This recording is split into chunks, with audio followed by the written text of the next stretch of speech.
కానీ కోమటిరెడ్డి వెంకటరెడ్డి కంటే రాజగోపాల్ రెడ్డి మాట్లాడిందంటే చాలా సీరియస్ ఉంటేనే మాట్లాడతాడు. ఇంకోటి ఏంటంటే ఓ మాట అంటే ఇక దాన్ని చేస్తాడు కష్టమో నష్టమో. వాస్తవానికి ఎందుకు ఈ బాధ అంటే కోమటిరెడ్డి రాజగోపాల్ రెడ్డి గారు బీజేపీలో ఉంటే కాంగ్రెస్లోకి తీసుకొచ్చే సమయంలో ఆయనకు నీకు మంత్రి పదవి కూడా ఇస్తామనేటువంటి హామీ ఇవ్వడం జరిగినట్టుగా తెలుస్తూ ఉంది. ఫోన్ కాలింగ్ అని పడ్డది, రింగ్ అవుతలేదు. అది ఇవ్వకుండా రేవంత్ రెడ్డి అడ్డం పడతా ఉన్నాడు. మునుగోడుకు మళ్ళీ ఉప ఎన్నిక వచ్చే అవకాశం నిజంగా చేసినా చేస్తాడు. ఎవరు రాజగోపాల్ రెడ్డి రాజీనామా చేసినా చేస్తాడు. ఆ టైపే అంటే బీజేపీలో ఉన్నోడిని తీసుకొచ్చి మోసం చేసి కాంగ్రెస్ పార్టీలో చేర్పించుకొని ఆయనకు భువనగిరి ఎంపీ ఇన్ఛార్జ్ ఇచ్చి ఆ భువనగిరి ఎంపీని గెలిపిస్తామని చెప్పి అన్నీ చేసిరు పాపం. అట్లా మోసం చేసిరు.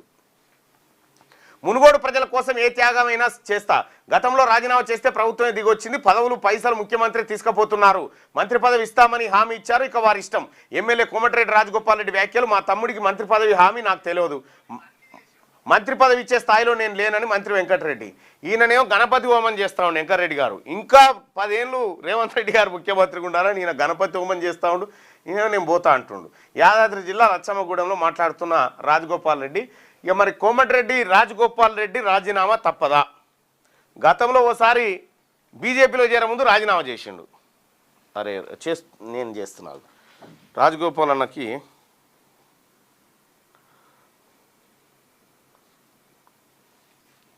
Rajanna good morning. ఏందన్నా ప్రధాన వార్త? అవసరమైతే మళ్ళీ రాజీనామా. అవసరమైతేనంటే అక్కడ మనం మున్గోడు పబ్లిక్ లో మాట్లాడేటప్పుడు నియోజకవర్గ అభివృద్ధి గురించి నేను ఎంత దూరమైన పోతా, గతంలో కూడా ఆపోజిషన్ పార్టీ ఎమ్మెల్యే ఉన్నప్పుడు అవును అసెంబ్లీలో ఎంత చేసినా చేయకపోతే, డెవలప్మెంట్ కి సహకరించకపోతే రాజీనామా చేసి ప్రభుత్వాన్ని ప్రజల కాళ్ళ దగ్గర తీసుకొచ్చిన మున్గోడు ప్రజలకు. అవునవును. ఇప్పుడు కూడా నాకు పదవి ముఖ్యం కాదు, పదవి ఇస్తామని వాళ్ళు మాట ఇచ్చిండ్రు, ఇస్తారా ఇవ్వరా వాళ్ళ ఇష్టము. మీకు ఇస్తామని తీసుకొచ్చింది అందరికీ తెలుసు. మీకు మంత్రి పదవి ఇస్తామన్నారు. తర్వాత భువనగిరి ఎంపీగా ఇన్ఛార్జిగా ఉండి భువనగిరి ఎంపీని గెలిపించడంలో కానీ రకరకాలుగా కాంగ్రెస్ పార్టీని అధికారంలో తేవడానికి మీ పాత్ర ఉంది. ఎంపీ నన్ను ఇన్ఛార్జ్ పెట్టినప్పుడు కూడా చెప్పారు నాకు, ఈ భువనగిరి పార్లమెంట్ మీ ఫ్యామిలీ సీటే, అక్కడ పబ్లిక్ కూడా కోరుకుంటున్నారు, కానీ మేము ఫలానా మనిషికి ఇస్తున్నాం, నువ్వే ఇన్ఛార్జ్ గా ఉండి నన్ను అడగకుండా వేసి నువ్వు గెలిపించుకుంటా, మన మంత్రి పదవి ఇచ్చిన హామీ నెరవేరుస్తామని కూడా చెప్పిండ్రు రెండోసారి. సరే అది వాళ్ళ ఇష్టం, వాళ్ళ విజ్ఞతకు వదిలేస్తున్నాం. ఇవరా వాళ్ళ అధిష్టానం నిర్ణయం తీసుకుంటది, అధిష్టానం ఏ నిర్ణయం తీసుకుంటే దాన్ని కట్టుబడి ఉంటాం. నేనేమన్నా అంటే అదొక పార్ట్. మీరు మాట ఇచ్చారు, మాట తప్పుతారా, మాట నిలబెట్టుకుంటారా, అది మీ విజ్ఞతకే వదిలేస్తున్నా. నేను మాత్రం కనీసం ఈ నియోజకవర్గ అభివృద్ధి కన్నా మీరు సహకరించాలి. ఈ ప్రాంతం వెనుకబడి ఉంది మున్గోడు నియోజకవర్గం, హైదరాబాద్ కు ఆమడ దూరంలో ఉంది, అన్ని రకాల సమస్యలు ఉన్నాయి. గతంలో కూడా ప్రభుత్వాన్ని తీసుకొచ్చినా కాబట్టి రాజీనామా చేసి ఇంట్లో అంతకు నిధులు వచ్చినాయి. ఇప్పుడు కూడా మీరు అభివృద్ధి సహకరించకపోతే నేను ఎంత దూరమైనా పోతా, ఈ ప్రజల కోసం, మున్గోడు నియోజకవర్గ అభివృద్ధి కోసం, ప్రజల కోసం అని చెప్పి అన్నట్టు. అంటే వాస్తవానికి కూడా అప్పుడు మీరు ఆపోజిషన్ లో ఉన్నప్పుడు ఎమ్మెల్యే ఉన్నారు, ఆ తర్వాత మళ్ళీ ఆ పదవికి రాజీనామా చేసినప్పటికి కూడా అధికారంలోకి వచ్చి ఇప్పుడన్నా డెవలప్ చేసుకుందాం అనే టైంకి కూడా మీకు కొద్దిగా ఇబ్బంది అవుతున్నట్టుంది. ఇప్పుడు మన మళ్ళీ ఎట్లున్నదంటే నా పరిస్థితి, నేను ఎమ్మెల్యే ఉన్నా, ప్రభుత్వం ఉంది. ఇప్పుడు కాంగ్రెస్ పార్టీ రమ్మని మన ప్రభుత్వం వస్తుంది, కేసీఆర్ ఓడించాలంటే వాళ్ళ మాటలు నమ్మి వచ్చినా. మేమందరం కూడా రిక్వెస్ట్ చేస్తే అప్పుడు ఎమ్మెల్యేగా నేను వస్తే నేనేమనుకున్నాను, నేను సీనియర్ గా, నేను ఒక ఉద్యమకారునిగా, ఒకసారి ఎంపీ, ఒకసారి ఎమ్మెల్సీ, 2 సార్లు ఎమ్మెల్యే గెలిచిన, ఒకవేళ ఈ ప్రాంతానికి మంత్రి పదవి వస్తే, ఇప్పుడు గతంలో నల్గొండకు, మిర్యాలగూడకు, హుజూర్ నగర్ కు, సూర్యాపేటకు, భువనగిరికి, నాగార్జునకు అన్ని ప్రాంతాలకు మంత్రి పదవులు వచ్చినాయి. కానీ మున్గోడు నియోజకవర్గానికి ఎప్పుడు కూడా న్యాయం జరగలేదు. ఈ ప్రాంతం వెనుకబడి ఉంది. ఒకవేళ నేను అనుకుంటే ఈ మంత్రి పదవి వస్తే కొంచెం ఇంకెక్కువ అభివృద్ధి చేయొచ్చు, ప్రభుత్వంలో భాగస్వామి ఉంటాం కదా.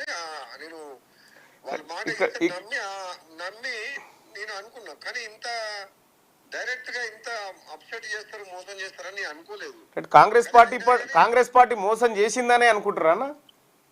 అంటే వాళ్ళు వివిధ కారణాల వల్ల చేయాలనుకున్నా చేయలేకపోతుండ్రు కాబట్టి నేను అధిష్టానాన్ని తప్పుపడతలేను. వాళ్ళు చేయాలని ఉంది, మాట ఇచ్చినామని చెప్పి వాళ్ళే చెప్తారు. ఆయన పిసిసి ప్రెసిడెంటే అంటుండ్రు. కాంగ్రెస్ పార్టీ అధిష్టం కూడా మనం మాట చెప్పినాం కదా 2 సార్లు చేయాలని అనుకుంటారు. కానీ ఇక నీకు తెలుసు కదా, ఇప్పుడు మీ మంత్రి పదవికి అడ్డంగా ఉన్నది ఎవరు? ఇక అది ఇక మీకు నిలవని నేను చెప్పాలనా? నేను ఉన్నట్టు మాట్లాడతా. అందుకే మీరు వర్గంలో ఉంటే 2 లక్షల రుణమాఫీ బదులు 1 లక్ష రూపాయలు రుణమాఫీ అందరు రైతులకు చేపిస్తుంటే, నేను మంత్రివర్గంలో ఉంటే ఈ లోకల్ బాడీ ఎలక్షన్స్ కనీసం సర్పంచ్ ఎలక్షన్లు అన్నా పెట్టిస్తుంటే, ఇప్పుడు ఈ అందరు ఏం చేస్తున్నారు? ఇప్పుడు మంత్రివర్గంలో ఉన్న వాళ్ళు ఎందుకు ముఖ్యమంత్రి చెప్తలేరు? నువ్వు ఏది పడితే అది హామీలు ఇస్తుంది, ప్రజలు నిలదీస్తున్నారు. మరి ముఖ్యమంత్రి చెప్పాలి కదా. మనం ఏమేమి మాట్లాడినాం ఎన్నికల సందర్భంలో? కొంత అంటే గవర్నమెంట్ కొంత ఈ 2 ఏళ్ల కాలంలో కొంత విఫలమైనట్టే అనిపిస్తా ఉంది. నిజమేనా అన్న? అంటే కొన్ని విషయాల్లోనేమో సన్న బియ్యం విషయంలో గాని, మనము ఈ రేషన్ కార్డుల విషయంలో గాని విషయాల్లో వాళ్ళు చెప్పని కూడా చేస్తారు. సన్న బియ్యం కూడా కొన్ని అయితే నిజంగా అందరం ఒప్పుకోవాలి. రుణమాఫీ అందరికి రాలేదు. మధ్యలో ఒకసారి రైతు బంధు రాలేదు. ఒకసారి రైతు బంధు 4 ఎకరాల వరకు వచ్చింది. మనం మహిళలకు ఇచ్చిన మాట మనం నిలుపుకోలేకపోయినాం. వృద్ధులకు ఇచ్చిన పెన్షన్ 4,000 పెంచలేకపోయినాం. అది వాస్తవం, ఒప్పుకోవాలి. మనం ఒప్పుకోవాలి, చెప్పాలి వాళ్ళకు, ప్రజలకు. ఏమని? ఆర్థిక పరిస్థితి బాగాలేదు, చిన్న భిన్నంగా ఉంది, అప్పుల పాలైంది కాబట్టి నేను చేయలేకపోతున్నాం అని చెప్పి చెప్పాలి. తప్పలేదు. మనం మాట ఇచ్చినాం, వాళ్ళు ఎదురు చూస్తున్నారు. మాట తప్పినా అంటారు కంపల్సరీ. మన గ్రామాల్లో పోయిన బాగా ఎక్కడ పోయినా 3,000 మహిళలు అడుగుతున్నారు. పెన్షన్ ఇచ్చేటోళ్ళు అందరూ 4,000 ఇస్తామన్నారు కదా, ఏమైందని అడుగుతున్నారు. అందులో ఇప్పుడు ఇవ్వలేకపోతున్న విషయం వాళ్ళకి అర్థం చేయాలి. నిజంగా ఈ రాజీనామా అవసరం పడుతుంది అనుకుంటారా అన్న మీరు?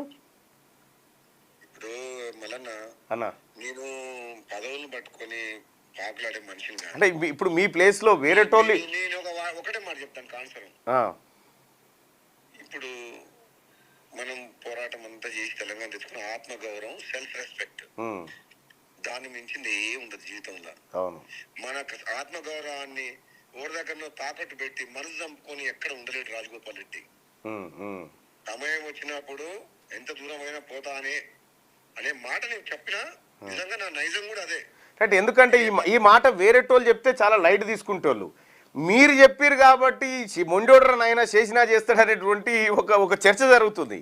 100% సమయం వచ్చినప్పుడు ఎంత కఠినమైన నిర్ణయమైనా తీసుకుంటా ప్రజల కోసం. ఈ ప్రభుత్వం ఒకవేళ ఈ ముఖ్యమంత్రి గాని ప్రభుత్వ పరిపాలన గాని సవ్యంగా సాగి ఇచ్చిన మాట నిలుపుకొని ప్రభుత్వం కరెక్ట్ గా అవినీతి రహిత ప్రభుత్వంగా ప్రజాపాలన సాగిస్తే రాజగోపాల్ రెడ్డికి ఏ పదవి అవసరం లేదు.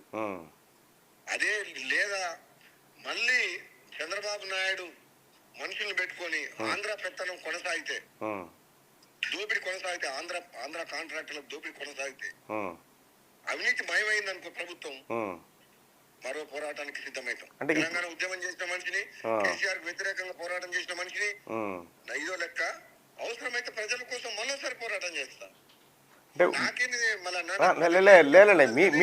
మీ నిర్ణయాల విషయంలో నాకు క్లారిటీ ఉంది. ఎందుకంటే మీరు చాలా మొండిగా నిర్ణయాలు తీసుకుంటారు. ఆ విషయంలో క్లారిటీ ఉంది. కిరణ్ కుమార్ రెడ్డి మన కాంగ్రెస్ పార్టీ నిర్ణయం తీసుకున్న వ్యతిరేకంగా ఆయనకి వ్యతిరేకంగా పోరాటం చేసినాం. కేసీఆర్ కుటుంబ పాలన చేసి దోచుకుంటుంటే ఆయన కుటుంబ పాలన వ్యతిరేకంగా పోరాటం చేసినాం. మళ్ళీ మన కాంగ్రెస్ పార్టీ అధికారంలోకి వచ్చిన తర్వాత ప్రజాస్వామ్యబద్ధంగా అవినీతి రహిత పాలన అందించి ఇచ్చిన హామీలు నెరవేర్చి కొంచెం అహంకార పూరితంగా పరిపాలన కాకుండా ముఖ్యమంత్రి కావచ్చు, వేరే వాళ్ళ భాష గాని సౌమ్యంగా ప్రజాస్వామ్య పద్ధతిలో ప్రేమతో మాట్లాడి అందరినీ గౌరవించుకోవాలి తప్పితే డిజిటల్ మీడియా వాళ్ళను, కుల వృత్తుల వాళ్ళను, చేపలు పట్టేటోళ్ళని మంత్రి చేసినాం, బట్టలు ఎమ్మెల్యే అది అహంకారమైన మాట. అది ఆ మాటలు మాట్లాడుతుంటే బాధ అనిపిస్తుంది. ఎందుకైనా మనం కేసీఆర్ ను ఓడించి మన కాంగ్రెస్ పార్టీ తెచ్చుకున్నప్పుడు ఒక అహంకారం పూరితంగా మాట్లాడే మనిషిని దించేసి ఇంకో ఆయన తీసుకొచ్చి మనం ముఖ్యమంత్రిని చేస్తే కనీసం ఆయనకు ఉద్యమ చరిత్ర లేదు, కాంగ్రెస్ పార్టీ కాదు, అయినా మనం కాంగ్రెస్ పార్టీ నిర్ణయం తీసుకుంది కాబట్టి మన ముఖ్యమంత్రిగా మనం అందరం సహకరించి ముందు పోయే సమయంలో ఆయన ఏకపక్షంగా ఇష్టం వచ్చినట్టు అందరిని అవమానించే విధంగా మాట్లాడుకుంటా 10 ఏళ్ళు నేనే ముఖ్యమంత్రి అని చెప్పి ఒక జాతీయ పార్టీలో ఉండుకుంటూ ఏం మాట్లాడాలి మళ్ళా? అంటే ఈ మాట మన ఇంకన్నా కూడా చెప్తుండగా ఆయనే ముఖ్యమంత్రి ఉండాలి 10 ఏళ్ళని. ఇగో ఇద్దరు ఒక తల్లి కడుపున పుట్టిన ఇద్దరు కొడుకులు ఒక్కతిగా ఉండరు మళ్ళన్న. నా ఆలోచన విధానం అది. రేవంత్ రెడ్డి మంచిగా చేస్తే మంచోడంట, మంచి పరిపాలన చేస్తే మెచ్చుకుంటా, సహకరిస్తా. మళ్ళీ ఆంధ్రలో పెత్తనం తీసుకొచ్చి పెట్టి తెలంగాణలో దోపిడీ చేస్తే పోరాటం చేస్తా. రైట్, ఇప్పుడు మంత్రి పదవి లేకున్నా పర్వాలేదు. రైట్ ఇప్పుడు ఇదే రాజీనామా చేస్తా అని ఎంకన్నా చెప్పినా పెద్దగా ఎవరు పట్టించుకోకపోదు. మీరు చెప్పుడు అది చాలా సీరియస్ అయింది ఇష్యూ. మళ్ళీ చెప్తున్నా, ఒకవేళ ప్రజాపాలన అవినీతి రహిత పాలనగా ప్రజాస్వామ్య పద్ధతిలో అందరినీ గౌరవించుకునే విధంగా ఏ తెలంగాణ ప్రజల ఆత్మ గౌరవం కోసం పోరాటం చేసినరో వాళ్ళ సెల్ఫ్ రెస్పెక్ట్ కాపాడుకుంటా ప్రజల కోసం ప్రజాపాలన చేస్తే నాకే పదవి అవసరం లేదు. లేదా సమయం వచ్చినప్పుడు ప్రజలకు అన్యాయం జరుగుతున్నప్పుడు దోపిడీ పాలనకు వ్యతిరేకంగా అవమానాలు భరించే విధంగా మాట్లాడినప్పుడు మాత్రం తప్పకుండా కఠిన నిర్ణయం 100% ఉంటది. అంటే ఒకవేళ దీనికి ఏమైనా టైం బాండ్ ఉందా? లేదు మళ్ళా, నేనేం ఒక నిర్ణయానికి రాలేదు. సమయ సందర్భానుచితంగా నేను ఒకసారి మాట్లాడాల్సి వచ్చింది మునుగోడు ప్రజల మీటింగ్ లో. అంతే తప్పితే నేను ఒకరికి వ్యతిరేకంగా నేను నిర్ణయం తీసుకొని నాకు పదవి ఇవ్వకుండా రాజీనామా చేస్తా, నేను వీళ్ళని ఎదిరిస్తా, క్రమశిక్షణ తప్పుతా అట్లా మాట్లాడతలేదు నేను. అది ఓకే, ఆ విషయంలో క్లారిటీ ఉంది. కానీ తీరా ఇంకా సర్కారు టైం అయిపోయే టైం దాకా కూడా మీకు ఇచ్చిన హామీ ఫుల్ఫిల్ చేయకపోతే మరి దానికి ఒక టైం అనేది ఉండాలి కదా, పలానా రోజు వరకు ఇస్తామనేది. 20 నెలలు గడిచిపోయింది మల్లన్న.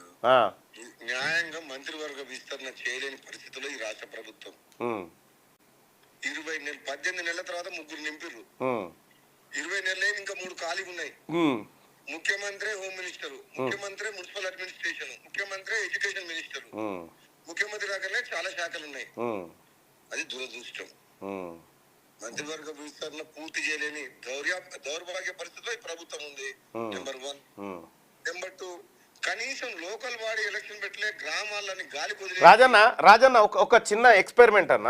అంటే ఇప్పుడు తెలంగాణ ప్రజలు అంటే నేను ఒకసారి లైవ్ చూస్తున్న ప్రజలను అడుగుతా ఉన్నా, కోమటిరెడ్డి రాజగోపాల్ రెడ్డి చేసిన వ్యాఖ్యల్లో మీరు ఎటువైపు ఉంటారు?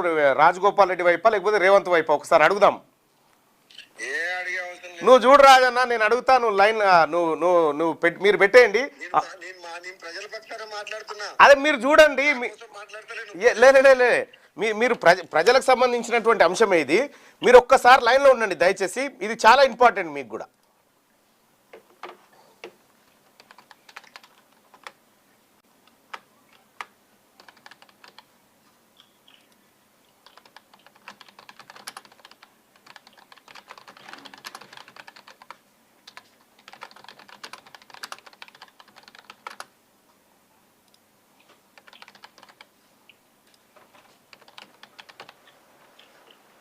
రైట్ అన్న, పోల్ పెట్టిన పబ్లిక్ ఒపీనియన్ అడుగుదామన్నా.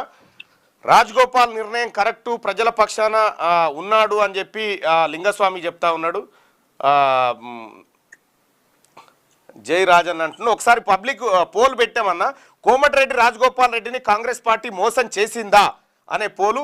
మోసం చేసింది అనుకునే వాళ్ళు పైన, మోసం చేయలేదు అనుకునే వాళ్ళు కింద మీ ఒపీనియన్ తెలియజేయండి. పబ్లిక్ ఒపీనియన్ ఒక 2 minutesలో పబ్లిక్ ఒపీనియన్ బయటకు వస్తుందన్న. అంటే పబ్లిక్ కూడా ఏమనుకుంటారు అనేది లీడర్గా మీకు కూడా తెలవాల్సినటువంటి అవసరం ఉంది. రాజగోపాల్ రెడ్డి గారు కరెక్ట్ చేసింది జై రాజగోపాల్ అన్న. ఒకసారి చూద్దామన్నా, మీకు పాజిటివ్ కామెంట్స్ అయితే వస్తూ ఉన్నాయి. ఎస్, రాజగోపాల్ రెడ్డి నిర్ణయం కరెక్టు. రైట్, ఒకసారి పబ్లిక్ ఒపీనియన్ కూడా, పబ్లిక్ కూడా ఓటింగ్లో పాల్గొంటా ఉన్నారు. ఒక పబ్లిక్ ఓటింగ్, 1 నిమిషంలో ఓటింగ్ సంగతి చూద్దాం. 1 నిమిషం చూద్దాం, ఎక్కువ కూడా వద్దు. రైట్ రాజన్న, 1 minute దాదాపు 1000 మంది పోల్ చేసినారు. 1000 మంది పోలింగ్లో పాల్గొన్నారు 1 నిమిషంలో. ఇప్పుడు ఆ రిజల్ట్ ఒకసారి చూద్దాం. ఎస్, 173% మంది ప్రజలు రాజగోపాల్ రెడ్డికి కాంగ్రెస్ పార్టీ మోసం చేసిందనేటువంటి ఒపీనియన్ చెప్పినారు. 173% మంది. దీనిపైన మీ కామెంట్ ఏందన్నా? అన్నా, కాంగ్రెస్ పార్టీ పేదల పార్టీ, కాంగ్రెస్ పార్టీ అంటే నాకు ప్రాణం. గతంలో కాంగ్రెస్ పార్టీలో తెలంగాణ కోసం ఉద్యమం చేసిన, మళ్ళీ కాంగ్రెస్ పార్టీని బతికిస్తేందుకు కేసీఆర్ కు వ్యతిరేకంగా నల్గొండ లోకల్ బాడీ ఎమ్మెల్సీలో ఎంత బెదిరించినా, ఎంత నష్టమైనా, కష్టమైనా కాంగ్రెస్ పార్టీని బతికించాలని ఎమ్మెల్సీగా గెలిచిన. 2018లో తెలంగాణ రాష్ట్రంలో అధిరత మహారథులు రేవంత్ రెడ్డి, కోమటిరెడ్డి వెంకటరెడ్డి ఓడిపోయినా సరే, జానారెడ్డి, డీకే అన్న అటువంటి వాళ్ళు ఓడిపోయినా సరే, మున్గోడు ప్రజలు నన్ను కాంగ్రెస్ పార్టీ ఎమ్మెల్యేగా గెలిపించారు. అప్పుడున్న పరిస్థితిలో కాంగ్రెస్ పార్టీ బతికిస్తేందుకు నన్ను సిఎల్పి లీడర్ గా నన్ను ఎన్నుకోమని అడిగినని, చేయమని అందరిని ఎమ్మెల్యేలను కాపాడుకుంటా అని చెప్పిన. 18 మందిలో నేను కాపాడుకుంటా, కేసీఆర్ వ్యతిరేకంగా అసెంబ్లీలో పోరాటం చేస్తా అంటే ఇవ్వలేదు. ఆ తర్వాత కనీసం పిసిసి ప్రెసిడెంట్ గా ఇవ్వమని అడిగిన, ఇవ్వలేదు. రేవంత్ రెడ్డి, తెలుగుదేశం పార్టీ నుంచి వచ్చిన రేవంత్ రెడ్డికి ఇచ్చిండ్రు. తెలంగాణ ఉద్యమంతో సంబంధం లేని కాంగ్రెస్ పార్టీ రేవంత్ రెడ్డికి మన కాంగ్రెస్ పార్టీ బాధ్యతలు అప్పచెప్పిండు. అయినా 1 సంవత్సరం పాటు భరించిన. ఆ తర్వాత 12 మంది ఎమ్మెల్యేలు వెళ్ళిపోయిన తర్వాత హుజూరాబాద్ లో రేవంత్ రెడ్డి పిసిసి ప్రెసిడెంట్ గా ఉన్న తరుణంలో కాంగ్రెస్ పార్టీకి 3000 ఓట్లు వచ్చినాయి. జిహెచ్ఎంసీ ఎన్నికల్లో 2 సీట్లు గెలిచినాయి. ఆయన ఎంపీ ఉన్న మల్కాజ్గిరి పార్లమెంట్ లో కూడా గెలిపించుకోలేకపోయింది. ఆ తర్వాత కాంగ్రెస్ పార్టీ ధీరస్థితి చూసి ఇది కాంగ్రెస్ పార్టీ తప్పుడు నాయకత్వం ఉందని చెప్పేసి బీజేపీ వాళ్ళు ఆహ్వానిస్తే ప్రజలు బీజేపీ వైపు చూస్తున్నారని చెప్పి నా పదవికి రాజీనామా చేసి స్వయాన అమిత్ షా మున్గోడుకు వచ్చి కండవ కప్పి జాయిన్ చేస్తే ప్రభుత్వానికి వ్యతిరేకంగా పోరాటం చేసిన. ఆ ఎన్నికల్లో గెలిచుంటే తెలంగాణ రాజకీయాలు వేరే విధంగా ఉండేది. అది జరిగింది. అధికార దుర్వినియోగం చేసి అధర్మంగా ఓడించిండు నన్ను. దాని తర్వాత మీకు తెలుసు పరిణామాలు. మళ్ళీ రమ్మని కాంగ్రెస్ పార్టీ ఆహ్వానిస్తే తెలంగాణ ప్రజల కోసం కేసీఆర్ కుటుంబ పాలనని పోగొట్టాలని మళ్ళీ వచ్చిన. వాళ్ళు మాట ఇచ్చిండ్రు, నెరవేర్చలేకపోతున్నారు వివిధ కారణాల వల్ల. అయినా నేనేం మాట్లాడడం లేదు. కనీసము ముఖ్యమంత్రి భాష మార్చుకొని ముఖ్యమంత్రి పదవిని, ఆ హోదాని వన్నే తీసుకొచ్చే విధంగా ఉండాలనేది నా కోరిక. రైట్ రాజన్న, ఇప్పుడు కోమటిరెడ్డి రాజగోపాల్ రెడ్డిని కాంగ్రెస్ పార్టీ మోసం చేసిందా అని మనం ప్రజలను అడిగితే 100% మంది ప్రజలు మీ వైపే నిలబడ్డారు. వాళ్ళు ఎస్ రాజగోపాల్ రెడ్డి కాంగ్రెస్ పార్టీ మోసం చేసింది అనేటువంటి ఒపీనియన్ తెలియజేస్తా ఉన్నారన్న. దాదాపు 15 నిమిషాల పాటు మాతో పాటు లైవ్లో ఉన్నందుకు ధన్యవాదాలన్న. రైట్, అది కోమటిరెడ్డి రాజగోపాల్ రెడ్డి చెప్తున్నటువంటి మాట. ఎంత మెంటల్ అంటే చేసినా చేసి పారేస్తాడు. ఇక మరి ఏదైనా జరగవచ్చు. మనం